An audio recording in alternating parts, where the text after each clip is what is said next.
Hi, this is Michael Buffer, and welcome to the BoxHard podcast. Hello, everyone. This is Mikey Garcia. Yo, it's your boy, the odd guy himself, Malik King Scott. Hi, I'm Charlie Edwards. This is Fast Eddie Chambers, and you're listening to the BoxHard podcast with my main man, Joey Coastman. Hello, everybody, and welcome to episode 45 of the BoxHard podcast. I'm your host, Joey Coastman. I'm not joined, as always, by Ayaz Sumra. Ayaz Sumra has abandoned me for 2 whole weeks. He's not on this week's show, and he won't be on next week's show. I don't even know where he's gone, but I really dearly miss him, and I cannot wait till he's back. Until then, it's just myself doing the whole show, and of course, the listeners. So if you're listening right now, please listen to the end of the podcast. Otherwise, I'll be left all on my own. I just want to point out to the first time listeners that this show, we sometimes call it the World Champion Boxing Podcast, and the reason why we can call it that is because we've got a world champion on the show. So the last 2 weeks running, we've had world champions on the show, and when I say world champions, it can be former world champions or current world champions. So for the last 2 weeks, we've had them on, and now this week's show, we've got another 2 for you, and I promise you next week we'll have another one. So we're starting to bring on a world champion every single week, and obviously that's not something that can be carried on for too long. It's simply something we're trying to do throughout August, and the reason why we're trying to do it throughout August is because every single week we like to bring on guests that are relevant to that particular week. So for example, if Josh Warrington's fighting on Saturday and Lee Selby fought last Saturday, I'd like to get them both on because they're both relevant, because Lee Selby just fought and Josh Warrington will be fighting on the weekend. So I tried to keep every guest on every single week's show a relevant guest. But throughout the month of August, there's barely any fights on, so there's not many boxers to choose from, and no one is really any more relevant than the other person, so to speak. So we're just trying to bring you a bunch of world champions. So we don't want it to be a dry August. We want it to be a very exciting August. Now, I'm sorry for rambling on a little bit there. I'm going to get straight down to business now. We're going to start with the review part of the show. And as I mentioned just there, there's not much boxing on, so there's not much of a review part. We're going to dive straight into the interviews after this little segment here. So we're going to start with the review. We're going to start over on Thursday, the 4th of August. A little card that went under the radar over in Hamburg, Germany. Odlanier Solis, I think that's how you say his first name. Odlanier Solis, 20 wins and 3 losses. Of course, a victim of Vitaly Klitschko, and more recently, a victim of Tony Thompson. He's kind of disappeared off the face of the earth. He was a bit of a contender at one point, and suddenly no one's really heard nothing about him, but it went very much under the radar, this card. He fought Milos Dovedan, who had a record of 2 wins and 25 losses. Of course, Solis picked up the win here, a KO in round 2. But that's it for Thursday. We're now going to fly over to the Casino del Sol over in Arizona, USA. Top of the bill, Juan Diaz, 41 wins, 4 losses against Cesar Vasquez. Now the corner stopped the fight in the 8th round. I think the towel come flying in. So Juan Diaz picked up a TKO victory in round 8. That's at lightweight, so he picks up his 42nd professional win. But that's it for the Casino del Sol. Now, there's one last fight to mention. That happened over in Oakland, California, USA. This, of course, was Saturday night. Andre Ward, top of the bill, fighting for the vacant WBO International Light Heavyweight title against Alexander Brand. Now, a lot of people didn't know too much about Alexander Brand. 25 wins his record and 1 loss going into this fight. That 1 loss, a split decision to Badou Jack in what was his 17th fight, and I think Badou Jack's 10th fight, if I'm not mistaken. And Andre Ward, obviously 29-0, one of the pound-for-pound best fighters on the planet. It was on Box Nation. It was on late. I stayed up and watched it, and I've got to say, Andre Ward, to be honest, I don't think he stepped on the gas too much. I think he was very, very precise. I think he could have maybe got the man out there, but he didn't, he didn't really put his foot down and try to do it. He kind of just played with him a little bit. I think he basically won every single round. It was a shutout. And of course, he moves on to that Kovalev fight. But like I say, he was a bit impressive. I can't sort of knock him. A lot of people call him a boring fighter. I've got to say, it's not, all of his fights They're not like, they don't really catch the world alight, and this fight was really no different. Again, exquisite footwork, brilliant punch variety, very good lateral movement, very good elusiveness. It's just what we see. It's what we come to expect from Andre Ward. It was really no different, but he looked good. You've got to say he looked good. And, we're really looking forward to that fight now against Kovalev in November. I really hope it happens. I think there's been a formal announcement possibly this week. I'm not too sure about that, but I believe it's going to happen, that fight, on November 19th, if I'm not mistaken. I think it's the 19th of November. Where is Aya Sumra when you need him? But that's it for the reviewing, and it was a very, very short reviewing segment, and the reason is because there's really not too much to review. Now we're going to go straight over to that new part of the show. We've been doing it for a few weeks now, the funny names part of the show. Now, last week's funny name fighter was a guy called Sugar Ray Kyohi. Now, Sugar Ray means that you win fights. Sugar Ray is a name of some great fighters from boxing history, but this Sugar Ray over in Japan hadn't won a single professional contest. He was facing a guy who only had 4 fights under his belt. I believe this was his chance to capitalize and get a win here, but his opponent Ruka Shobu knocked him out in the second round. So Sugar Ray Kyohi still looking for a professional win, and he really needs to turn things around. So no disrespect to Sugar Ray Kyohi or any of his following, but I want to see some wins. I really want to see some wins. Apparently Sugar Ray usually means a really exquisite boxer, but certainly not over in Japan. It must mean the absolute opposite. But that's it for last week's Funny Fighter. We're now going to talk about this week's Funny Fighter. There was a few names that I went through, and I wasn't too sure which one to pick, so I'm going to go through a couple of them. One of them's name was a guy who's fighting over in Thailand, this guy called Peep at Chai Porn. So that was one that I very, very, very nearly went with. There was also another guy called Hunter Sam, which I quite like the name there. It sounds pretty cool. And then I found one that we were going to have a few weeks back, but his fight got cancelled, and his name was Theophilus Dudu. Do you remember Theophilus Dudu? If you've been listening to this show, you will remember who he is. We tried to use him or nominate him as the funniest fighter of the week a couple of weeks back, but his fight got postponed. And because of that, I'm not going to choose him on this week's show. I'm actually going to choose a different fighter. So I'm going to talk about his opponent first. His opponent is a guy called Will Tomlinson, who has a record of 25 wins, 2 losses and 1 draw. They're fighting for the interim WBA Oceania lightweight title. It's a fight happening over in Melbourne, Australia. And this is the winner. The winner in the other corner, Mr. Hurricane Future. What a bizarre, crazy name that is. I don't think you can get much more bizarre. His record, 20 wins, 6 losses and 1 draw. And I'm hoping that he can win this fight, because it seems like every funny name fighter that we pick out ends up losing. So fingers crossed here that he can do the business. I really, really hope so. And on next week's show, we will let you know if Mr. Hurricane Future won his bout. But that's it for the funny name segment. That's it for the review part of the show. There's one piece of news that I'm bringing you. Aya Sumra usually covers that bit, but there's one piece of news on this week's show, and that is the fact that Marcos Maidana has retired from boxing officially. Now, of course, he got those 2 fights with Floyd Mayweather. He was in a lot of good fights, man. A fight against Victor Ortiz, I remember. Of course, the massive war with Amir Khan.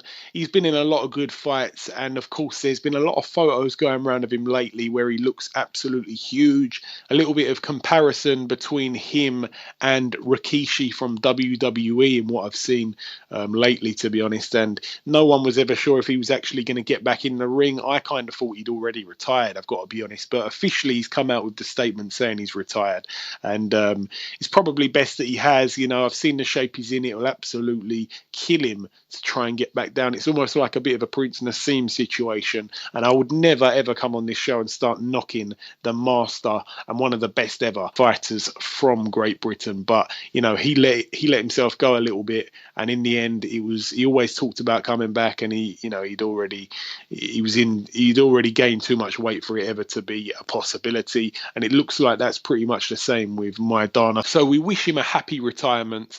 He was a warrior while he was here. And of course, one win that I left out of the wins there, and really it should have been the first one that came to mind, was that beatdown of Adrian Broner. What a tremendous, tremendous fight that was. It was so good. He beat him in every kind of way, didn't he? You know, he outboxed him. He outpunched him, and he even out-thrusted him. And I'm not going to go into more detail about that, but he was absolutely fantastic. He really, really was. Absolutely brilliant win there. So we wish Chino Maidana a very, very happy retirement. But that's it for the reviewing, all the little segments. It's now time to welcome our first guest. Ladies and gentlemen, please welcome the former WBC lightweight world champion, Mr. Omar Figueroa. Omar, welcome to the show. Good to be here. Thank you for having me. Absolutely, absolutely. Now, I want to start with a bit of a cliche question, Omar. How did you get into boxing? Where did it all start? When did you first put on a pair of gloves? Well, I've been doing this since I was pretty much born. My dad has always loved fighting, and he I guess wanted me to be a boxer ever since I was born, and he always had me around the sport. He never really participated himself. He had 2 amateur fights, but he was a street fighter. He says he would get in a fight almost every weekend in his hometown. People would bug him all the time, and he just had to learn how to fight. So he decided to put me in boxing so I could learn how to defend myself. And I know that you had a very short amateur career. Why was it so short before jumping into pro? Because, you know, you obviously turned pro. I'm going to get onto your career, but you've had a fantastic pro career. Not really many people can have such a short amateur career and do what you've done in the pro ranks. Why was the amateur career so short? Well, it wasn't actually. I had almost 300 fights in the amateurs.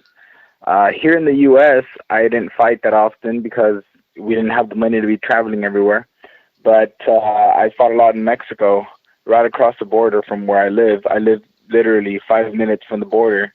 So I had about almost 200 fights over there. If not, I'd say a little bit over 200 fights. And here in the States, I only had like 50 or 60. But no, I started fighting. My first fight was when I was 7 years old. I fought a guy that was 13, and I beat him. And I guess it all took off from there.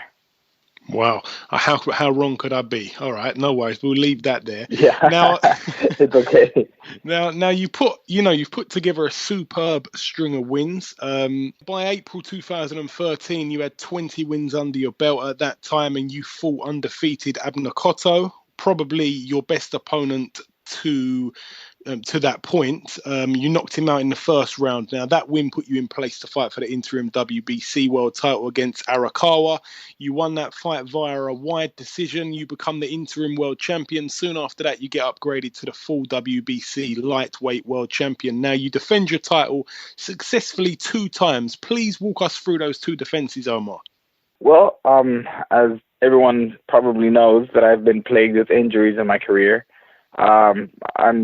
I'm just happy to still remain undefeated and to have been successful in my fights, because I've been through some hellish things in camp, and I'm just grateful that I was able to pull through, because I mean, having a fight with fractured hands or going through camp, because supposedly my hand was good for the fight against Burns, and ever since I've always just had injuries that have hindered my career, and I don't know. I just do the best I can, try and get in the best shape possible. And I always say, you get me ready for the fight, you get me to the fight, and I'll figure it out from there. Those 2 defenses that I mentioned there, obviously the split decision win over Belmontes and the KO in round 9 over Estrada, which was a fantastic win. Would you say the Estrada win is probably the best win of your career thus far? I don't think so. I think either my third pro fight here in my hometown, actually, in my area, that was a good fight. I fought a guy that was really experienced. He had been on ESPN fights against contenders, a few times, and I was just in my third pro fight, and he was a lot older than I was, and I managed to still knock him out in the 3rd round.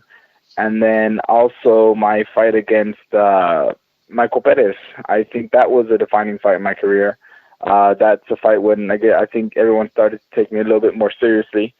And so I like those 2 fights in my record. Obviously, the Arakawa fight just kind of solidified everything that I've stood for and that I've always said about myself, that I was willing to put it on the ring and leave it there and blah, blah, blah. You know, I fought through 2 fractured hands in that fight, and I managed to still remain, you know, to win my world championship. Yeah, of course. Now, obviously, you relinquished the belt. You decided to move up to light welter, I understand. You fought Ricky Burns at just over 140 in a really good fight that you just mentioned. It was a cracking fight. I remember watching that. Of course, then you went on to fight Antonio DeMarco at basically light middleweight. You win that fight by unanimous decision also. Now, you haven't officially fought at 140 yet. What weight will you be fighting at when you return to the ring, Omar? I'm going to be, I'm still light welterweight. Like I said, some things are just out of our control. We put ourselves, well, at least me personally, I put myself through hell when I go into camp, because I know the kind of fights that I like to deliver. So knowing the kind of fights that I put forth, I like to make sure that I'm ready, because I know the kind of fighter that I am. And I like to push my opponents to a place where they've never been. And I know that my opponents, when I take them there, I know, you know, because I'm comfortable there. I love being in the phone booth fights. I love being in those tough fights. That, to me, defines boxing. That, to me, is boxing. And I don't know, I guess you could call me old school, call me whatever you want, but I love that fact. So the fact that I prepare myself in like that is it leads to injuries. You know, you push your body over the limit sometimes, and I feel like I've done that my past couple fights. Well, I mean, for the Burns fight, I didn't even really train. I had a fractured hand. So the fact that I was only 1 pound away, it was, a lot of it had to do with the way that PBC ran things. That was my first fight with PBC, and I didn't really know how their schedule worked, or when the fighter meetings were, or when, you know, anything happened. So I guess it still ends up being my fault. We just didn't know. Obviously, we didn't prepare for that. We didn't know. So that's why I was overweight for that one, even though it was just a pound. And for the Marco fight, I just, you know, everything camp went great. I felt like I was in great shape. I had actually gotten to spar a little bit, which I hadn't been able to spar for like my last 4 or 5 fights. So I was going in there with, you know, beaming with confidence. But the last, you know, 2 days before the weigh-in, I got sick, and I guess it's just the way we ran our diet. You know, you live and you learn. But that's why the whole weight thing that happened. That's why that happened, not because of anything else. I take my job very seriously. You know, I respect the sport, and I that's why I fight the way I fight, because I feel like I stay true to the sport of boxing. But it's just some things are out of our control, man. And like, if you've ever trained for a fight, if you've ever put yourself through a training camp, you'd understand what I'm trying to say. But I mean, no disrespect to anyone, but that's why that has happened, at least. And I'm going to try to go back to 140, God willing. Hopefully this break helped. I feel healed. I feel closer to 100%. And, you know, I felt great when I'm at the gym. So 140 is still the target. It's great that we've cleared that up, because I wasn't too sure, because obviously you've had, like, you know, I know that you, as you say, you're plagued with injuries. You've had 2 fights really in the last 2 years. But it's good to hear that you're going to be back at 140. Well, you know, starting at 140, which would be good for yourself, because I know that you walk around quite heavy. It was surprising. I heard you talk before about how heavy you walk around at. You must really kill yourself to get down, even to 140.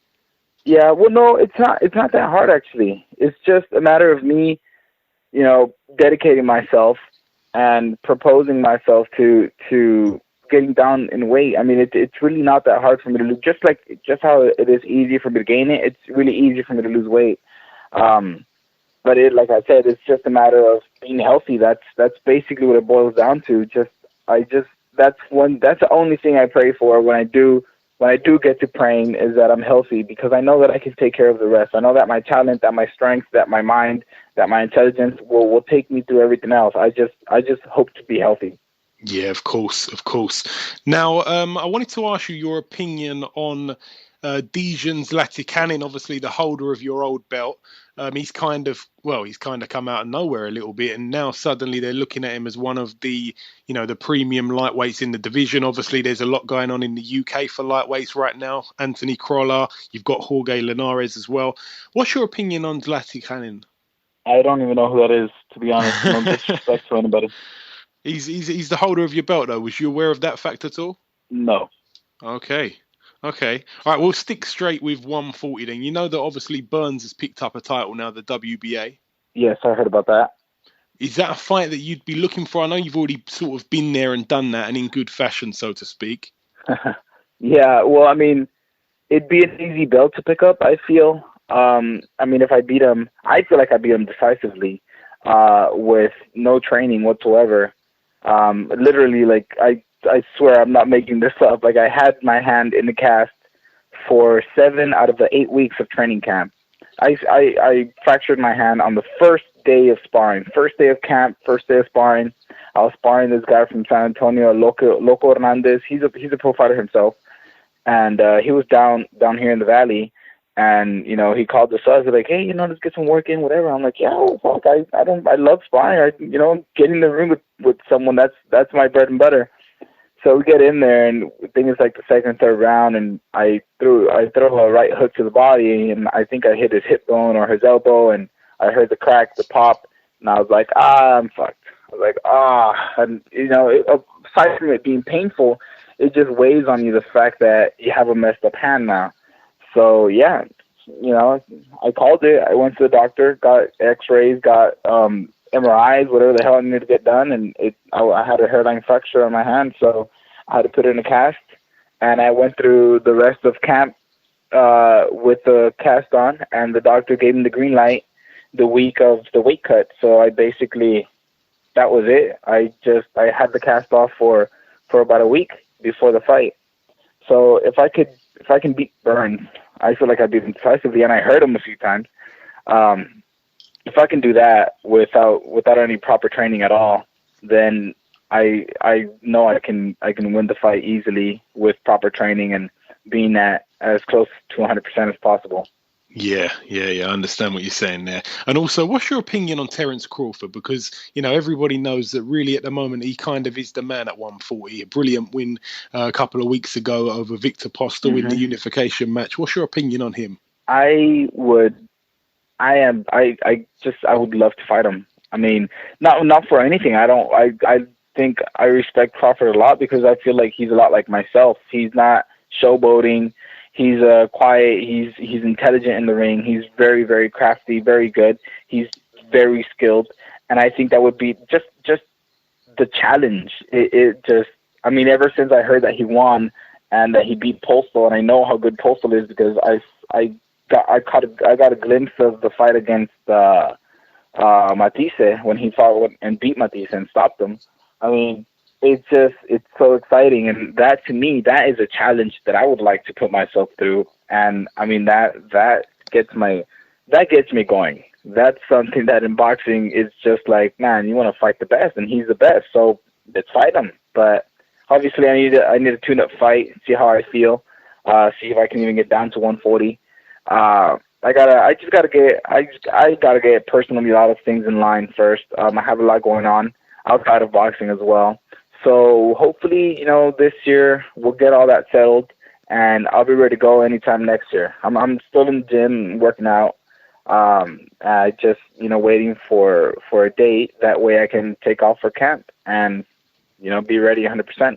And I was going to ask you also, any idea at all, what sort of month it's going to be, your next fight at the moment? I was shooting for December, but I have some personal stuff that I got to take care of first. So I think we're going to have to push that back maybe a month or two. So hopefully January, February next year, I'll be back in the ring. No distractions, no injuries. Hopefully, I pray that I have no injuries and nothing mentally holding me back, and I'll be at 100% again, almost like I was when I was tearing everybody up. 2012, 2013, I was just tearing everybody apart. I can't wait to get back to that point. Yeah, I personally think 2013 and 2014 were the 2 years that you really flourished so far. But of course, it's not the end of the journey yet. I'm sure there's many of years yet to come. You said there about the fight against Crawford, you'd be looking for a tune-up fight. Would you only be looking for one tune-up fight before getting at that level? Well, that I don't know how my body's gonna react. First off, I don't know how if I'm even able to get down to 140, which I'm sure I can. I shouldn't have any problems with that. But yeah, I'm looking for a tune-up, at least one tune-up fight. I mean, that's to me. I feel like I have to, because I've been. This is the longest layoff. This is the longest time I've been out of the ring. So I do feel like I need a tune-up fight, and depending on how I look, how I feel, we'll see if I need another or if we go straight into a good title contention fight. And a fight that I would really love to see, a lot of people have mentioned it before, yourself and Adrian Broner. Now, I know that obviously he's got a lot going on himself outside of the ring, but is that a fight that you could get excited for, get you up for at all? Yes, of course. Anyone wants to shut the trash talker up. So that's a fight that, of course, I do. I mean, I would have loved to have been Maidana and be the first one to shut him up like that, especially here in my home state of Texas in San Antonio. That would have been epic. But, things happen and you got to deal with that. And, now he has 2 losses, which kind of ruins the fun. Yeah, I know what you're saying, but I've got to say, I don't think anyone could have shut him up quite the way Maidana done it. I mean, he done a few things in that fight that I don't think normal people would do. I'm going to talk about the retaliation that he done. That was a bit uncanny. Yeah, that's true. So that's why I said, things happen the way they had to happen, and that's it. We got to move forward. Absolutely. Now, I want to ask you a couple of little fun questions now, just before we get off. I wanted to ask you, what fight would you like to see in the world of boxing if you were some sort of promoter god that had control over every single fighter in the world? If there was no politics, it was all down to you to make fights. Which fight would you like to see above all others? Honestly, I don't feel like I watch boxing enough to know even who. I just know the cream of the crop guys like Mayweather, Pacquiao, GGG, Canelo. I mean, I don't really know much about Crawford. I don't really know.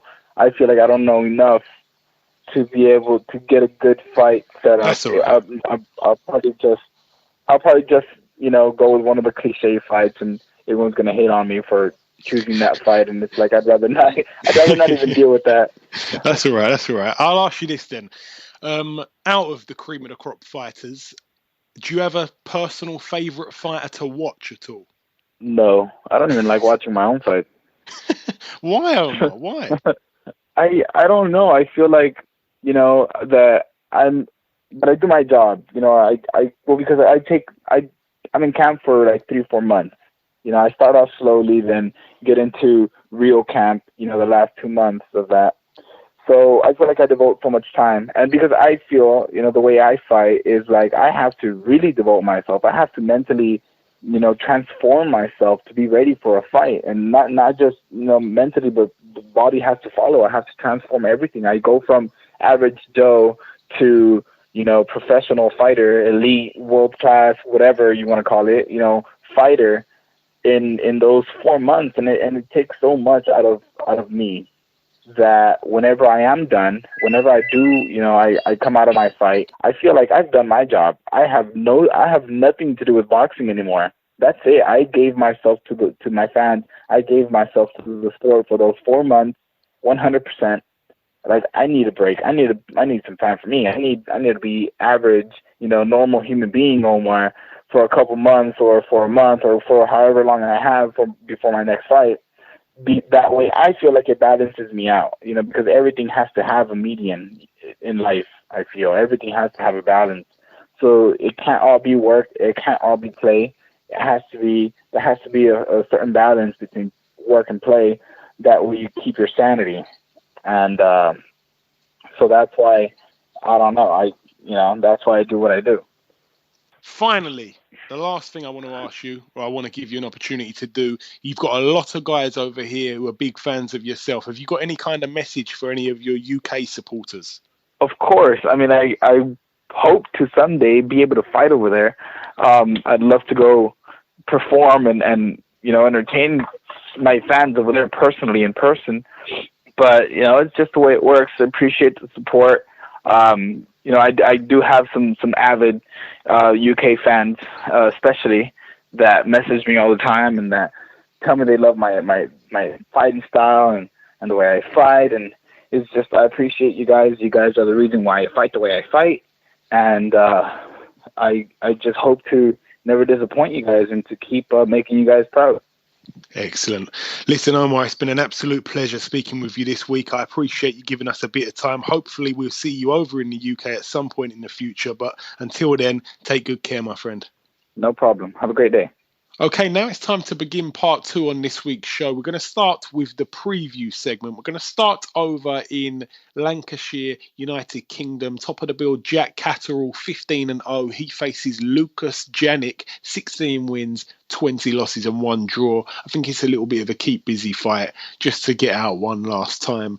And of course, he's looking to schedule that fight with Tyrone Nurse. He's the mandatory for his 140 British title, and that really will be a good fight. Also on that bill, Jimmy Kelly, the former world title challenger. Of course, he fought Liam Smith, so his record 18 wins, 1 loss, of course, to Liam Smith. And he faces Sergei Melis, who has a record of 26 wins and 22 losses. That's it for that card. We're now going to go over to Mexico. The one fight that I want to mention on this bill, Antonio Margarito, he looks to pick up his 40th career win. His record at the moment, 39 wins and 8 losses. He faces Ramon Alvarez, who has a record of 23 wins, 4 losses and 2 draws. It's a 12-rounder at 154, and that will be interesting. Again, Antonio Margarito, a guy that really, I don't think he's got anything else to prove. He was a good fighter in his heyday, and he's well past it now, to be honest. I'd like to see him hang him up. But, a lot of boxers get this thing, a lot of boxers just can't hang up the gloves. And the next fight that we're going to be previewing is certainly featuring another boxer who suffers from exactly the same thing. We're going to go straight over to Pensacola Bay Center in Florida, USA. Roy Jones Jr. at the moment, his record 63 wins and 9 losses. He had a short-lived retirement after being knocked out by Enzo Maccarinelli, but he's back. I think he's had 1 fight since that fight, and this is his 2nd fight since that fight, I believe. He faces Rodney Moore, who has a record of 17 wins, 11 losses and 2 draws. It's at cruiserweight. Roy Jones Jr., again, a man that really has nothing left to prove whatsoever at all, but he's still boxing because he just cannot hang up those gloves. But that's it for the previewing on this week's show. Again, it's been very, very short, the review segment and the preview segment. And that's really the way it's going to be for the next couple of weeks, because there really isn't too many fights on throughout August, as I said earlier. So we're going to just be diving straight into the interviews on the next couple of shows. And obviously, when September rolls round, it will be a bit more busy. There'll be a bit more fights to talk about and a bit more talking. And obviously, the shows will last a little bit longer. So we've had Omar Figueroa on a little bit earlier. It's now time to welcome our second guest. Ladies and gentlemen, please welcome the current IBF featherweight champion of the world, Mr. Lee Selby. Lee, it's great to have you back on the show. Thank you. I'm glad to be here, man.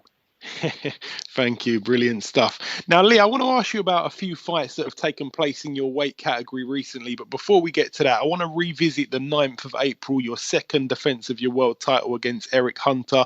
In hindsight, do you think you might have underestimated him at all? No, I didn't underestimate him, but I think the British public might have. I knew his background. I knew he was a great amateur with a record of something like 150 fights with only about 5 defeats. So to do that in America, you've got to be a good fighter. And as a professional, they've seen the 2 losses on his record, but them 2 come by disqualification. And the one disqualification I watched, he knocked his opponent clean out, and they said it was after the bell, but it wasn't. And the other one was for low blows, which was a bit dodgy too. So I knew he was a great fighter. Okay, and obviously, in that 2nd round, something happened to you that had never happened in your pro career. Yeah, I've never slipped fight before. I've never slipped. First time I slipped in the ring. Now he caught me with a good shot, but you know what? As soon as I got up, I knew my head was clear, my legs were fine, so I just took the counts and just got on with the job. Yeah, I think, after that, the early couple of rounds, when you started working everything off the jab, that's when you were clearly winning rounds. It was smart boxing from yourself. Okay, now I want to ask you about a couple of other fights. I want to start with the Warrington against Hyland fight. Now, Hyland was coming off of a big loss to Gary Russell Jr., Warrington coming off of an impressive win. I must say, I was very impressed with Warrington, actually. I thought he boxed fantastic. Did you manage to catch that fight at all, Lee? I didn't watch the fight. No, I was out in New York for the Santa Cruz Frampton fight. Yeah, of course. All right. Well, we'll go on to that. As I say, I know that you flew out to New York for that fight. Firstly, how were you treated out there in the States, Lee? Obviously, you've defended your title over there. Did a boxing fans show you love over there? Yeah, definitely. I was treated well. I had surprisingly a lot of fans, and there was a lot of Irish fans out there too. They've seen me box in Belfast on an undercard of Frampton early on in my career. So there was a lot of Irish fans that come over for photographs and autographs and stuff. But there was also American fans that wanted to meet me too, which I thought was nice. Yeah, very good. And your thoughts on the fight? Obviously, you were sitting there ringside. What did you think of it? I know that it was a pro-Irish crowd on the night. It was a bit surprising, to be honest. But what did you think of the fight? Do you think that the right man got the verdict? I thought it was an excellent fight. And watching it live, I thought it could have went either way. But before the fight, I said I couldn't pick a winner. And even at the final bell, I couldn't pick a winner. If they give it to Santa Cruz, I wouldn't have argued with that. But they give it to Frampton, you can't argue with that either. I thought it was a very close fight. Even a draw would have been a fair result, I thought. Yeah, either mine could have won it for me. Yeah, it was very close. Now, back in December of last year, when we had you on the show last time, I think that you against Gary Russell Jr. would be a cracking fight. And I know that you both met at the Frampton Santa Cruz fight. Was that the first time that you've met? Yeah, first time I seen him, first time I met him. Did you get to size him up at all, Lee? Yeah, I always size him up. I sized him up before he even seen me in the place. But then when I was sat next to him, I could see out the corner of my eye he was sizing me up too. But like I had already set him up before he even seen me, before I even knew I was in the arena. But he's a lot shorter than me. Very, very broad though, thick set, and I think he's a great fighter.